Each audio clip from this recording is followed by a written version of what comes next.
Thank you, Mr. Speaker.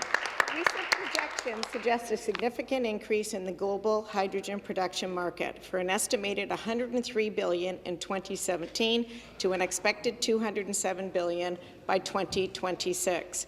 The current trends also indicate that for Ontario, adopting hydrogen at a high rate could generate $2.5 billion of spending per year, promoting long-term economic recovery and reduce greenhouse gas emissions. Under the previous Liberal government, environmental progress stalled.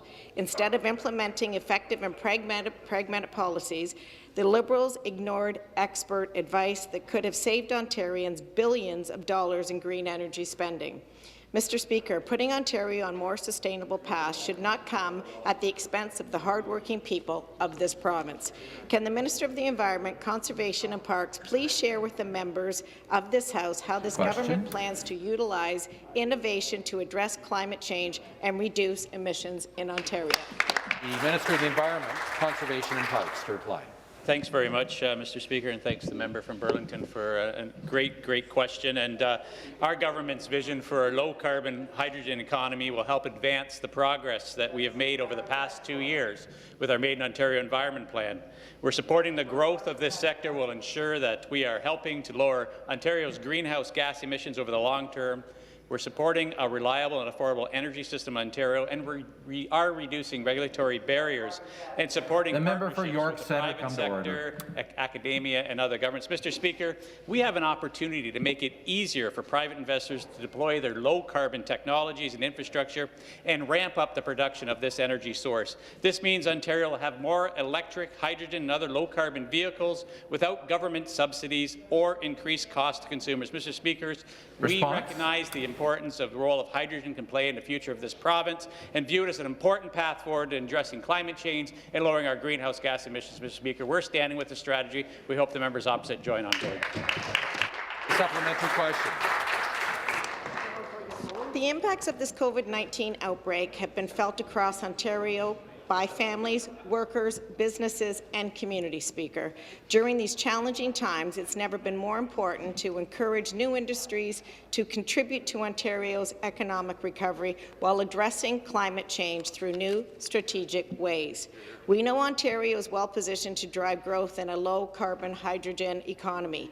Our locations within the Great Lakes region is beneficial for trade with the U.S., and we have supported provincial policies and programs in place to help us grow the hydrogen market.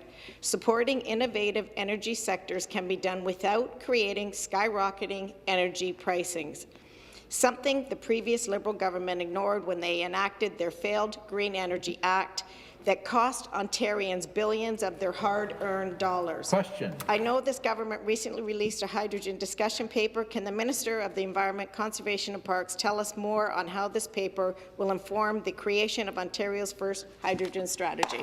Thank you. The Minister of the Environment.